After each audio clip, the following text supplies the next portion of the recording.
नमस्कार, मैं Hussain Rizvi. India TV के डिजिटल प्लेटफॉर्म पर आपका बहुत बहुत स्वागत है। हाजिर हूँ मैं दुनिया की 3 बड़ी खबरों के साथ। सबसे पहली बड़ी खबर, अमेरिका और ईरान के बीच क्या चल रहा है, ये पूरी दुनिया की इसमें दिलचस्पी है, आपकी भी इसमें दिलचस्पी होगी। तो यूएस और ईरान के बीच जो कुछ चल रहा है उसका सबसे लेटेस्ट अपडेट मैं आपके सामने रखूँगा। एक जो सबसे ताज़ा बयान ट्रंप की तरफ से आया कि बहुत जल्द स्ट्रेट ऑफ हॉर्मूज़ को वो यूएस की टेरिटरी घोषित कर देंगे, अनाउंस कर देंगे। ये दिलचस्प बयान उनकी तरफ से आया, उस पर कैसे ईरान ने रिएक्ट किया है, ये सारी बातें होंगी। और स्ट्रेट ऑफ हॉर्मूज़ अभी वहाँ पर ताज़ा सूरत हाल क्या है, और इसके अलावा एक दूसरी बड़ी खबर जो रूस और यूक्रेन के बीच जो हालात हैं उससे जुड़ी हुई है। लगातार जंग जो है वहाँ पर हो रही है, और एक रिपोर्ट आई अमेरिका में जिसमें ये कहा गया है कि रूस जो है वो अब किसी नाटो कंट्री को टारगेट कर सकता है, वहाँ पर हमले कर सकता है, और इसमें सबसे पहला नाम जो है वो पोलैंड का आ रहा है। ये खबर क्या है, ये भी डिटेल आपके सामने होगी। इसके अलावा इजराइल किस तरीके से गाज़ा में लगातार हमले कर रहा है, कैसे वहाँ पर लोगों की जानें जा रही हैं, और इजराइल लेबनान के फ्रंट पर क्या चल रहा है, ये अपडेट भी आपके सामने होगा। लेकिन सबसे पहले बात ज़रा कर लेते हैं अमेरिका और ईरान के बीच क्या कुछ अभी चल रहा है। सबसे बड़ी बात तो ये कि आज जो MOU साइन हुआ था 17 जून को, वो MOU आज एक्सपायर हो गया है। हालांकि इससे पहले ही वो एक तरीके से ख़त्म था, लेकिन एक तारीख के एतबार से 60 दिनों के उसके लिए जो तारीख तय हुई थी 17 जून से लेकर के 17 जुलाई और उसके बाद 17 अगस्त, यानी ये जो MOU था वो जो है अब एक्सपायर हो चुका है। हालांकि अमेरिकी उपराष्ट्रपति JD वांस ने पहले ये साफ किया था उस वक्त कि ये 60 दिनों तक ये चलेगा, लेकिन उससे पहले ही आपको पता है कि जुलाई 7 को जिस तरीके से सिचुएशन बदली और अमेरिका ने एक बार फिर से हमला कर दिया और सारी चीज़ें एक तरीके से ख़त्म हो गई। एक बड़ा ऐलान जो है ईरान की तरफ से किया गया। ईरान सेना के जो चीफ हैं अमीर हातमी, उन्होंने ये कहा है कि अमेरिका के किसी भी सोल्जर को मारने या उसे कैप्चर कर लेने पर किसी भी सिविलियन के ज़रिए अगर ये काम किया जाता है तो उसे इनाम दिया जाएगा। और इनाम की जो राशि रखी गई वो $30,000 रखी गई है। अगर आप इंडियन करेंसी में इसको कन्वर्ट करें तो 2.5 करोड़ रुपए होते हैं। और अगर ये काम किसी फीमेल के ज़रिए किया जाता है, कोई ईरानी महिला इस काम को कर देती है, तो उसे डबल रकम दी जाएगी, यानी $60,000 उसको दिए जाएंगे। इंडियन करेंसी में 5 करोड़ का इनाम उसे मिलेगा। अब इस खबर के बाद एक सवाल जो एक्सपर्ट जिस पर बहुत गौर कर रहे हैं कि आखिर ईरान के आर्मी चीफ की तरफ से ये बयान क्यों दिया गया, क्या ऐसा कोई ख़तरा है, क्या ईरान को ऐसा लग रहा है कि बहुत जल्द यूएस के ट्रुप्स जो हैं वो ऑन ग्राउंड आ सकते हैं, ईरान की ज़मीन पर उतर सकते हैं? क्योंकि बार बार पिछले कुछ वक्त में हमने देखा है कि जिस तरीके की धमकियाँ ईरान की तरफ से दी गई उसमें ये बात बहुत ज़्यादा थी कि ईरान पर क्या अमेरिका ग्राउंड इन्वेड करने की तैयारी कर रहा है, क्या ऐसे कुछ इनपुट्स मिल रहे हैं। ऐसे वक्त में जब अब्राहम लिंकन जो है वो वापस जा रहा है, दूसरा वॉर जो एयरशिप जो कैरियर है वो आ रहा है, और उस सिचुएशन के बीच क्या अमेरिका इस तरह की कोशिश करेगा, ये एक बड़ा सवाल है। एक्सपर्ट्स ऐसा कहते हैं कि अमेरिका अब अपने आप को विड्रॉ कर रहा है ईरान के पूरे रीजन से, स्ट्रेट ऑफ हॉर्मूज से, और ऐसी कोई कोशिश, इसे हिमाकत ऐसी वो नहीं करेगा कि वो ऑन ग्राउंड उतरने की कोशिश करे। लेकिन ईरान की तरफ से आप ये कह सकते हैं कि एक मैसेजिंग है अपनी आवाम के लिए और दुनिया के लिए। तो बहरहाल ये एक बड़ा ऐलान किया गया ईरान सेना के प्रमुख अमीर हातमी की तरफ से। और इसके अलावा जो स्ट्रेट ऑफ हॉर्मूज है वहाँ ये जो पूरा हिस्सा है, इस हिस्से पर अब भी बार बार अमेरिका की तरफ से ट्रंप कह रहे हैं कि उनका कंट्रोल है, जबकि जो दुनिया भर के एक्सपर्ट्स कह रहे हैं कि यहाँ पर ईरान के मर्जी के बगैर कोई भी जहाज़ यहाँ से नहीं गुजरा है। 14 अगस्त अभी गुजरी है, तो यहाँ पर UAE के सरकारी जो तेल समूह है एडनॉक, उसके 2 टैंकर्स को ईरान ने टारगेट किया, और इसके अलावा भी एक और टैंकर पर UAE के हमला किया गया, जिसकी जानकारी UAE की तरफ से दी गई। मतलब ये पोजीशन अभी भी बहुत ही क्रूशल बनी हुई है, और इसकी वजह से जो दुनिया भर में क्रूड ऑयल की कीमतों का जो ग्राफ है वो तेज़ी से ऊपर की तरफ ही है, वो नीचे आने का नाम नहीं ले रहा है। अब और ज़रा सिलसिलेवार तरीके से आपको बताता हूँ। देखिए, अमेरिका और ईरान के बीच फ़िलहाल जंग नहीं चल रही है, एक तरीके से शांति है, लेकिन शांति वार्ता भी नहीं चल रही है। ईरान ये कह रहा है कि उसने अभी ऐसा कुछ तय नहीं किया है कि बातचीत कब शुरू होगी और कैसे शुरू होगी। ईरान की तरफ से बार बार ये बात कही जा रही कि अमेरिका से क्या बात की जाए, एक ऐसे देश से क्या बात की जाए जो बार बार अपनी बात से पलट जाता है। यानी आप पिछली बार का मौका जब देखें तो भी बातचीत हो रही थी पिछले साल, और उस बातचीत के बाद अमेरिका ने हमला कर दिया था ईरान के न्यूक्लियर साइट्स पर। और इस बरस साल 2026 में 28 फरवरी को जब अमेरिका और इजराइल ने मिलकर के ईरान पर हमला किया, उससे पहले भी बातचीत चल रही थी और बातचीत बहुत सकारात्मक चल रही थी। ओमान के विदेश मंत्री बार बार इसको कहते रहे और हमला हो जाने के बाद भी उन्होंने ये बात कही कि बातचीत बहुत अच्छी दिशा में जा रही थी। मुझे नहीं समझ में आता कि ये हमला क्यों अमेरिका की तरफ से किया गया है। और उस वक्त से लेकर अब तक स्ट्रेट ऑफ हॉर्मुज एक तरीके से बंद पड़ा है। तकरीबन 150 शिप रोज़ाना जहां से गुजरते हो वहां से 5-6 शिप गुजर रहे हैं, और वो भी ईरान से कोऑर्डिनेट करके तभी मुमकिन हो पा रहा है, अदरवाइज यहाँ से कोई भी शिप निकल नहीं पा रहा। दूसरी मुश्किल ये बाबल मंदब वाली है, यानी रेड सी में और ये गल्फ ऑफ अदन जो है, यहाँ से होने वाला जो पूरा रास्ता है वो हूतीज़ की वजह से इम्पैक्टेड है। 13 जुलाई को एक ईरानी पैसेंजर प्लेन जिसमें हूतीज़ का डेलीगेशन सैयद अली खामनेई के फिनल से लौट रहा था, सना एयरपोर्ट पर उसको लैंड करना था, उसे टारगेट करके जब हमला किया गया, उसके बाद से हूतीज़ और सऊदी अरब के बीच एस्केलेट हुआ मामला, हालात बिगड़े और जंग की दोबारा शुरुआत हुई। और तब से लेकर के यमन के हूतीज़ ने सऊदी अरब पर कई हमले किए हैं और सऊदी अरब की तरफ से भी हूतीज़ पर हमले किए गए, लेकिन इस एरिए से भी शिपिंग तब से ही लगभग बंद है। आप जान रहे हैं उसके बाद एक मैरीटाइम कोऑर्डिनेशन सऊदी अरब की तरफ से खड़ा किया गया, जिसमें सऊदी प्लस 13 कंट्रीज़ थी। उसके बावजूद इस इलाके में लगातार शिप को हूतीज़ टारगेट करते रहे। एक और बड़ी खबर ये आई कि सऊदी अरब, टर्की और पाकिस्तान ने मिलकर के एक डिफेंस पैक्ट किया है। और ये डिफेंस डील क्या है? मक्का में ये डील साइन हुई। इसमें कहा गया कि अगर हम में से किसी भी एक देश पर हमला होता है तो हम तीनों पर यह हमला माना जाएगा, और जिस पर हमला होगा उसके खिलाफ हम दोनों जो है अटैक करेंगे हमलावर पर। लेकिन हमने इस डिफेंस पैक्ट के बाद भी हूतीज़ का हमला सऊदी अरब के खिलाफ होते देखा है। तो कागज़ पर क्या हुआ, लेकिन इसी बीच एक अच्छी खबर इस मामले में ये आई है कि ट्रंप ने ये जो डिफेंस डील हुई है इसे लेकर के तारीफ़ की। तो जो पाकिस्तान के प्रधानमंत्री हैं शहबाज शरीफ, उन्होंने ट्रंप के उस बयान का स्वागत किया है। तो ये सारी चीज़ें इस इलाके में लगातार हो रही हैं, लेकिन अभी कोई बातचीत ईरान और अमेरिका के बीच सीधे तौर पर नहीं हो रही है। हाँ, ओमान और ईरान के बीच जो बातचीत हो रही थी उस रास्ते को लेकर के, स्ट्रेट ऑफ हॉर्मुज में जो नेविगेशन है, जो शिपिंग का जो रूट होगा वो लगभग फाइनलाइज हो चुका है। कुछ चीज़ों पर अभी बातें बाकी, लेकिन ईरान की तरफ से साफ कहा गया जब तक हमारे ऊपर से लगाए गए सैंक्शन नहीं हट जाते, जब तक हमारे बंदरगाहों पर जो प्रतिबंध लगाए गए वो नहीं उठा लिए जाते, हमारे एसेट्स जो फ्रीज हैं उनको फ्री नहीं कर दिया जाता, तब तक स्ट्रेट ऑफ हॉर्मुज नहीं खुलेगा। और वो चीज़ हम देख भी रहे। इस बीच जिस तरीके से अमेरिका जो है वो सैंक्शंस और बढ़ा रहा है, उसके लिए भी ईरान की तरफ से यही कहा गया कि ये एक कोशिश है अमेरिका की कि वो इकोनॉमिकली प्रेशर डाले, क्योंकि वो मिलिटरीली जो है वो अपने मकसद को, अपने गोल को अचीव नहीं कर सका।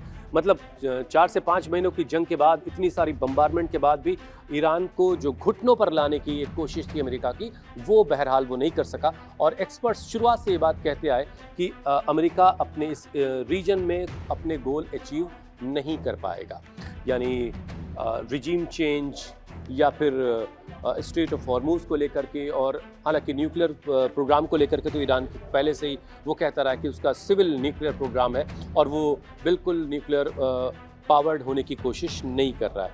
कुछ एक आध चीज़ें और ज़रा जल्दी से आपको बता दूं।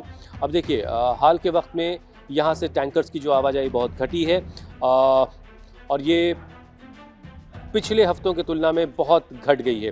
तेल बाज़ार पर ज़ाहिर इसका सीधा असर पड़ रहा है। ब्रेंट क्रूड ऑयल की कीमत जो है तकरीबन $90 पर बैरल पर इस टाइम है। ईरान के विदेश मंत्री अब्बास अराक्ची ने कहा है कि अमेरिका के साथ बातचीत फिर से शुरू करने को लेकर के अभी कोई फैसला नहीं हुआ है। मुज्तबा खामनेई, जिनके बहुत इस तरह की खबरें थी कि वो बिल्कुल से शायद अब इस दुनिया में नहीं है, उन्होंने मीटिंग की डॉक्टर मसूद पेज़ेश्किन के साथ।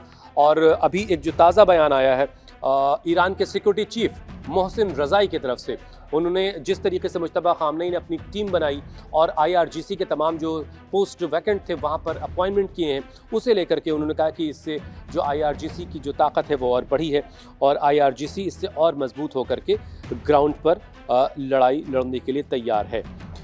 तो कुल मिलाकर के इस फ्रंट पर एक तरह की अभी खामोशी है और यहाँ पर अभी इस स्ट्रेट ऑफ हॉर्मूज को खोलने को लेकर के ईरान ओमान के बीच एक तरह का एग्रीमेंट होता हुआ दिखाई दे रहा है और ये भी अमेरिका के लिए एक तरह से नागवार गुजरने वाली बात है। अब अगली खबर का रुख करते हैं और अगली बड़ी खबर है रूस और यूक्रेन की जंग से जुड़ी हुई।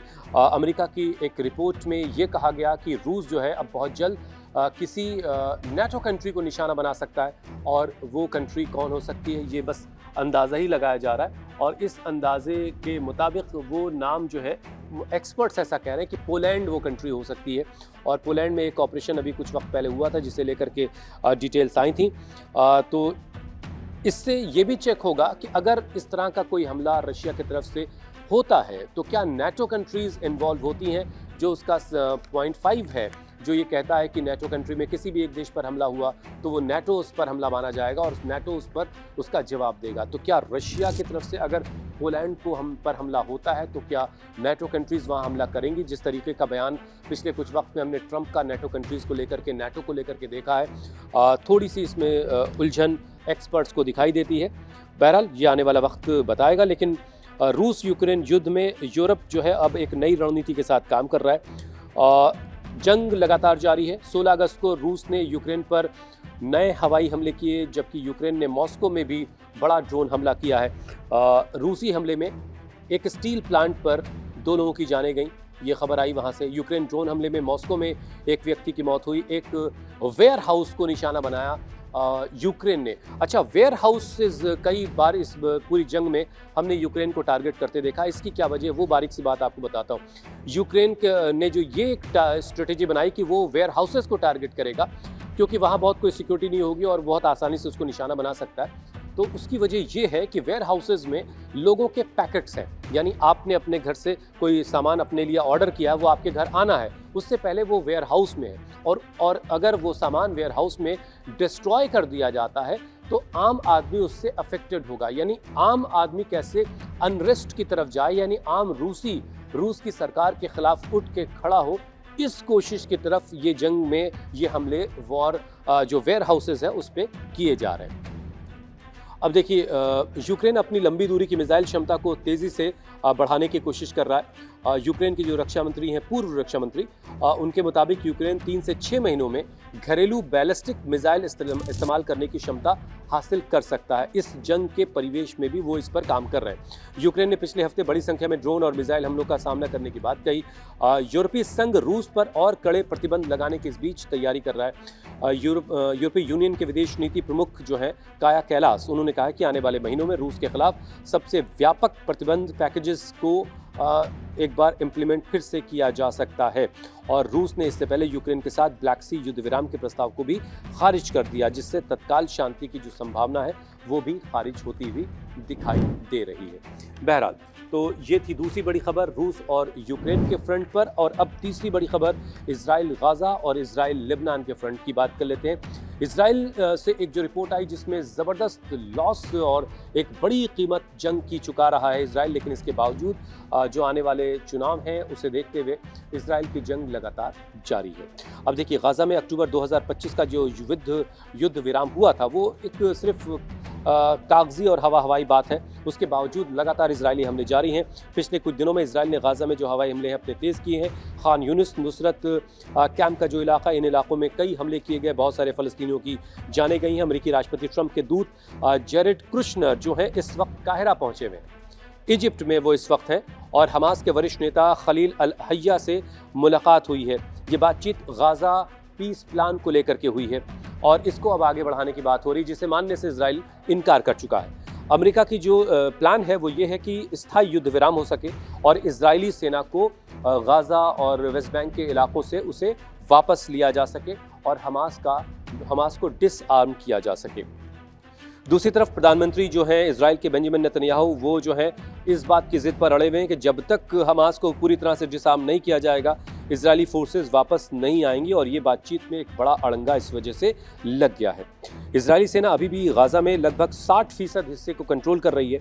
गाजा में मानवीय संकट लगातार गहराता जा रहा है, ये बार बार यूएन की एजेंसीज कह रही हैं और यूएन की एजेंसीज इसे और बेहतर बनाने की बात कर रही हैं, लेकिन ऐसा कुछ होता हुआ दिखाई नहीं दे रहा है। इजराइल में अक्टूबर 2026 के चुनाव भी आने वाले हैं और नेतन्याहू पर जाहिर है घरेलू राजनीतिक दबाव है, जिससे गाज़ा समझौते पर उनकी स्थिति जो है वो लगातार प्रभावित होती हुई दिखाई दे रही है। सबसे महत्वपूर्ण बात यह है कि गाज़ा में पूर्ण शांति नहीं है।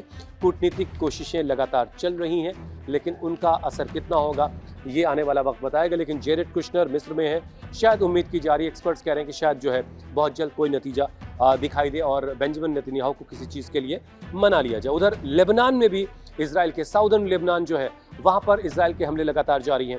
इजराइल और हिजबुल्लाह के बीच युद्ध विराम है, लेकिन ये बहुत कमज़ोर है। बार बार टूट रहा है। लगातार इजराइल उन इलाकों में हमले कर रहा है जो हिजबुल्लाह के कंट्रोल वाले इलाके कहे जाते हैं या जहां उनका असर है, ऐसा कहा जाता है। पिछले कुछ दिनों में इजराइल ने दक्षिणी लेबनान में कई हमले किए हैं। 15 अगस्त को नबातिये क्षेत्र में इजरायली हमलों में कम से कम 11 लोगों की जानें गई और ये हाल के महीनों में सबसे बड़ा हमला इजराइल का लेबनान में था। इजराइल की तरफ से कहा गया कि वो हिजबुल्लाह की जो आर्मी एक्टिविटी है और जो उसका बुनियादी ढांचा है वो उसे पूरे तौर पे ख़त्म करना चाहता है। इजराइल ने हिजबुल्लाह पर युद्ध विराम के उल्लंघन का आरोप लगाया और इन्हीं आरोपों के जवाब में वो बार बार हमले कर रहा है, जबकि कहानी शायद एक्सपर्ट्स कहते हैं बिल्कुल इसके उल्टी है।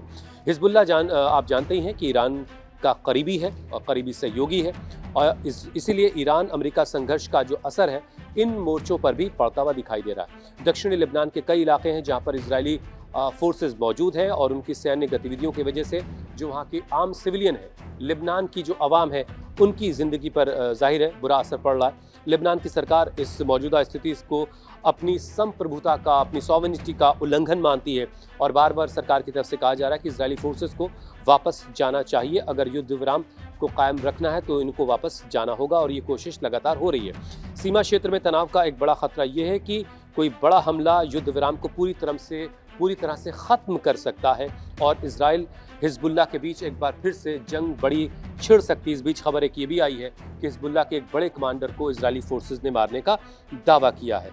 तो कुल मिला के इजराइल दो फ्रंट पर इस वक्त वो जंग उसकी चल रही है, लगातार वो हमले कर रहा है। तो अमेरिका और ईरान के फ्रंट पर जंग की जो शोर है वो फिलहाल थमा हुआ है, लेकिन बातचीत के मेज़ पर अभी दोनों देश नहीं है। मध्यस्थों के जरिए, ओमान के जरिए, कतर के जरिए, पाकिस्तान के जरिए मैसेजेस जो हैं वो एक्सचेंज हो रहे हैं, लेकिन ईरान साफ कह रहा है कि बातचीत का कोई मतलब ही नहीं है अगर बातचीत के जो पॉइंट्स हैं, जो MOU के पॉइंट्स हैं, उनका सम्मान करना अमेरिका नहीं जानता है। और सीधी सी बात है, स्ट्रेट ऑफ हॉर्मुज़ तभी खुलेगा, ईरान की तरफ से कह दिया गया है, जब तक उस पर लगे सैंक्शंस नहीं हटा लिए जाते, जब तक उसके फ्रीज एसेट्स नहीं खोल दिए जाते, तब तक ये चीज़ मुमकिन नहीं होगी। ये वीडियो आपको कैसा लगा मुझे ज़रूर बताइएगा। इसके अलावा दुनिया भर की आप किस तरह की खबरें देखना चाहते हैं ये भी मुझे ज़रूर बताइएगा। मैं कोशिश करूँगा वो खबरें भी आपके लिए लेकर आऊँ। बहुत बहुत शुक्रिया।